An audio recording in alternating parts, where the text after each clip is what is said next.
येत्या 8 ते 10 दिवसामध्ये या कर्मचाऱ्यांना सगळे हे बघून पेपर बघून त्यांना 8 ते 10 दिवसात त्यांना नोकरीला घेतल्याचं त्यांना अपॉइंटमेंट लेटर देते। आणि ही फार महत्त्वाची गोष्ट आज इथे झालेली आहे। ते खुश झाले आणि हे बरेच दिवस पेंडिंग असलेला विषय हा निकालात नाही। त्याच्यामुळे कर्मचाऱ्यांचे सुद्धा घेतलेली मेहनत त्याचा निर्णय दिला। त्याचबरोबर बऱ्याच दिवसापासून आमच्या एक संत होऊन गेले संत सावरकर महाराजांचं स्मारक व्हावं, त्या स्मारकासाठी DPR निर्देश त्यांचे जे अधिकारी होते त्यांना दिले आणि त्या काही दिवसात त्या जागेवर लवकरात लवकर आयुक्त हे विषय 27 गावामध्ये रखडत होता, तो म्हणजे 27 गावातील मराठी शाळा आणि सर्वपक्षीय संघर्ष समितीची आज तुम्ही आलात। नक्की संघर्ष समिती कोणती आहे? तुम्ही आहात की ते आहेत? असली आहे कोण आहे, नकली कोण?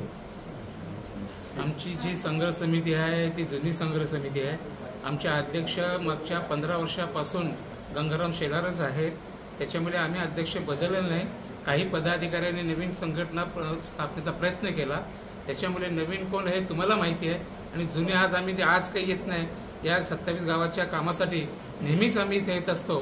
त्याच्यामुळे लोकांचा विश्वास या आमच्या समितीवरती आहे। त्यामुळे लोकच उद्या सांगतील तुम्हाला जुनी कोण आहे नवीन कोण आहे। त्या दिवशी कटआउट्स लावले गेले होते, ज्यामध्ये भिकारी, गुंडा अशा शब्दांचा वापर करण्यात आला। डाकू महापालिकेसंदर्भात काय आता हे सगळं एकत्र काम आम्ही केलेलं आहे, त्याच्यामुळे त्यांना जास्त माहीत असेल कोण पाकिटमार होता इथे, कोण कसा होता। त्याच्यामुळे आम्ही जे आहोत, जे काय चांगलं आहे त्याच्या बाजूने आहोत, विकासाच्या बाजूने आहोत आणि त्या दृष्टीने आमचे प्रयत्न चाललेले आहेत।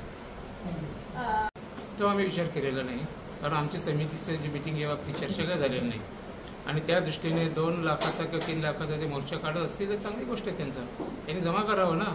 मला आज असं मला वाटतं की अध्यक्ष पहिल्यांदाच जिथे जाहीर सभेसाठी आले होते, मला वाटतं अपॉइंटमेंट त्यांची त्या लोकांनी काहीतरी 10 महिन्यापूर्वी केले।